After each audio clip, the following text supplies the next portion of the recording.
Tienen las victorias electorales de la izquierda en Colombia, las victorias que han obtenido este pasado fin de semana? Esa es la pregunta. Participen, ya conocen las redes sociales. Pausa, quédese con nosotros, ya le vamos a estar presentando nuestro perfil de nuestra invitada con la que vamos a estar conversando este tema de Colombia, y también vamos a tener un invitado bastante interesante en la siguiente parte del programa. Bueno, vamos, pausa. Ya venimos.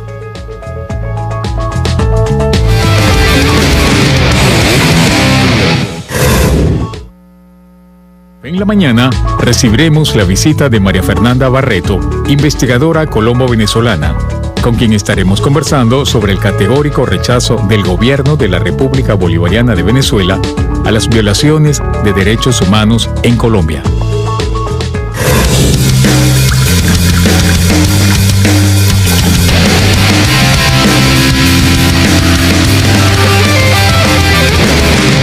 Bien, estamos de vuelta en tu programa Café en la Mañana. Ya vamos a recordarles a ustedes rápidamente la pregunta. Tiene que ver con el significado que puede tener o que ha tenido las victorias de izquierda en Colombia. Y justamente nuestra invitada, María Barreto, ella es experta en temas electorales, nos va a hablar sobre esto, qué tan cierto se refiere a que son movimientos de izquierdas, progresistas, de centro, o son de derecha encubiertos como izquierda, ¿verdad? Sí, bueno, de entrada, bienvenida, y queremos preguntarle exacto, ¿qué lectura tiene, más allá de que si son de izquierda, de derecha o de centro, este nuevo resurgimiento que está teniendo en Colombia, que se están posicionando otras posturas y estamos evidenciando que sí es un logro la derrota del uribismo? Correcto. Justamente, bueno, en primer lugar, buenos días a ustedes, gracias por la invitación y buenos días a los usuarios y usuarias del programa, ¿no? Evidentemente, estas elecciones del 27 de octubre marcaron una gran derrota para el partido de gobierno, el Centro Democrático, una gran derrota del uribismo, que viene a expresar un interesantísimo rechazo de la sociedad colombiana, del pueblo en general, hacia la figura de Uribe y hacia el discurso guerrerista de la ultraderecha que representa el uribismo. Eso no es nuevo, eso tiene ya un año, digamos que la debacle del uribismo comenzó en el momento en que Duque asume el poder, y Uribe, en vez de hacerse a un lado, como seguramente eran los planes de Washington, se mantuvo al frente y, bueno, condujo al uribismo hacia esta absoluta derrota, que es la que se vio el domingo pasado y que es de esperar que se proyecte hacia las próximas elecciones presidenciales.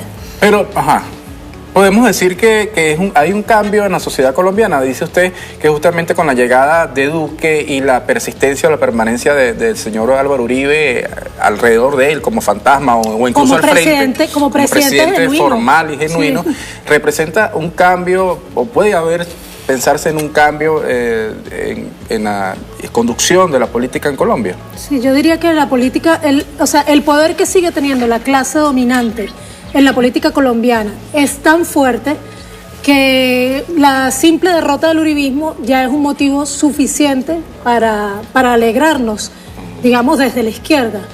El problema es que realmente la disputa que se dio en las pasadas elecciones, amén de que hay que decir que el sistema electoral colombiano es un pésimo sistema electoral, esa derrota del uribismo se dio sobre todo ante coaliciones, y la mayoría de esas coaliciones estaban conformadas por el partido de la U, que es el partido del presidente Santos, el partido Cambio Radical, Partido Conservador y Partido Liberal, es decir, los mismos de siempre, solo que representan otro sector de la derecha colombiana. Entonces, a pesar de que sí, ciertamente se dieron algunos triunfos interesantes, de los que imagino que vamos a conversar, grosso modo, lo que se evidencia en estas elecciones es un cambio en el proyecto de la derecha colombiana en el país para salvar el sistema. Un cambio para salvar el sistema en Colombia que requiere que Uribe salga de una vez por todas del escenario político.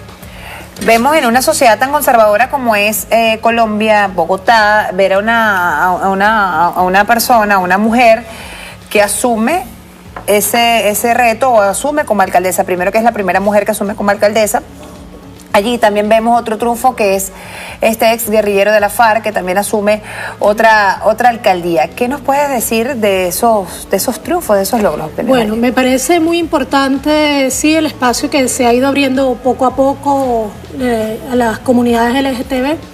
De ellos, por supuesto, forma parte Claudia López y una mujer trans que salió electa como edil en Cali y 10 personas más que representan a la comunidad LGTB. Sin embargo, bueno, antes de hablar de los peros, sigamos hablando de las cosas buenas. También es de celebrar que un ex guerrillero de la FARC haya logrado llegar a la alcaldía de Turbaco. No solamente llegó porque ganó mayoritariamente, sino que fue con una mayoría aplastante, ganó con más del 50% de los votos de su comunidad.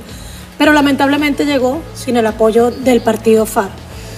Así que, bueno, sí suceden cosas importantes en Colombia, hay un resurgimiento. El partido que más creció es un partido que es progresista, pero no diríamos que de izquierda, que es el partido Alianza Verde. Ganó la alcaldía de Bogotá, que sin duda es un espacio político fundamental para la política colombiana. Ganó la alcaldía de Cali también, que es una de las ciudades más importantes del país, y obtuvo otros triunfos que hacen que sea el partido que más creció en las últimas elecciones del 27 de octubre. Pero en el caso específico de Claudia López, pues yo veo que hay muchas expectativas con ella, incluso mucha gente cree que es de izquierda en Bogotá, pero ella misma, siempre por distanciarse de la izquierda colombiana, lo dice que ella es de centro. Pero además de eso, parte de su campaña la dedicó a aclarar su visión sobre Venezuela y califica a Venezuela como un país que vive en dictadura.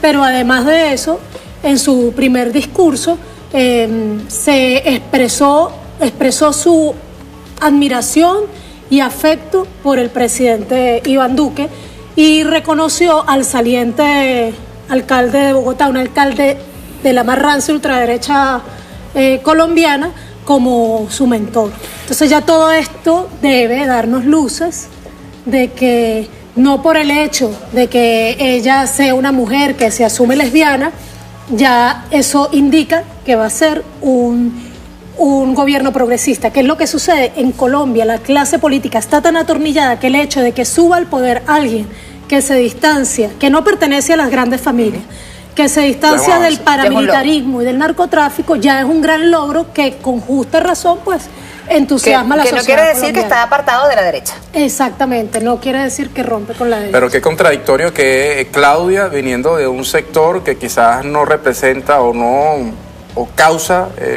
rechazo dentro de esa sociedad política que está establecida como el uribismo, no busque distanciarse de ese tipo, de esa clase política. María, vamos a irnos a la pausa, pero yo te voy a dar una pregunta y tiene que ver con lo siguiente. Lo que está pasando en Chile podría pasar en Colombia, y lo digo porque justamente luego de la caída de Pinochet, aparentemente se vendía ese modelo como exitoso, productivo, como un modelo a seguir, a copiar, y fíjate lo que está pasando después. Está la sociedad colombiana dormida, puede despertar como el caso de Chile. Eso te lo voy a dejar preguntar a Y a propósito de esa pregunta que le estás dejando al aire a nuestra invitada, vamos a dejarlo con un video precisamente que da cuenta de que el presidente de la República, Nicolás Maduro, colocó en su cuenta en Twitter, donde decía que el pueblo en Chile estaba despertando, y que decía así: la profecía de sus compatriotas, el expresidente Salvador Allende y el poeta revolucionario Víctor Jara. Pausa y ya venimos con más de Café en la Mañana.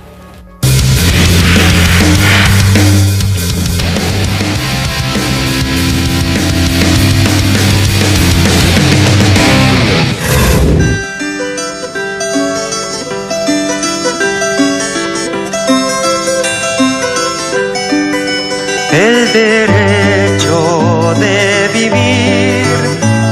El pueblo debe defender, pero no sacrificar. El pueblo no debe dejarse arrasar ni acribillar, pero tampoco puede humillar. Trabajadores de mi patria, tengo fe en Chile y su destino.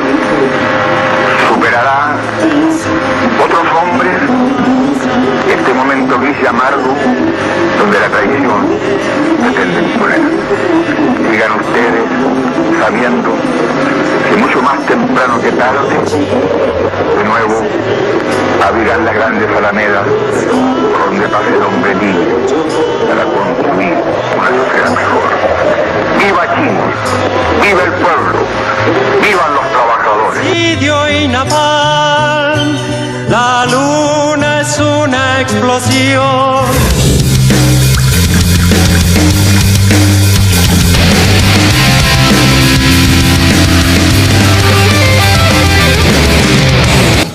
Amiga, de inmediato comentamos con ustedes respuestas del público a la pregunta que hacíamos en relación a las victorias de la izquierda en Colombia. Dice así: significa esperanza para el continente. Si Colombia está en paz, nosotros como venezolanos también la tendremos y el gobierno yanqui y su neoliberalismo se debilita.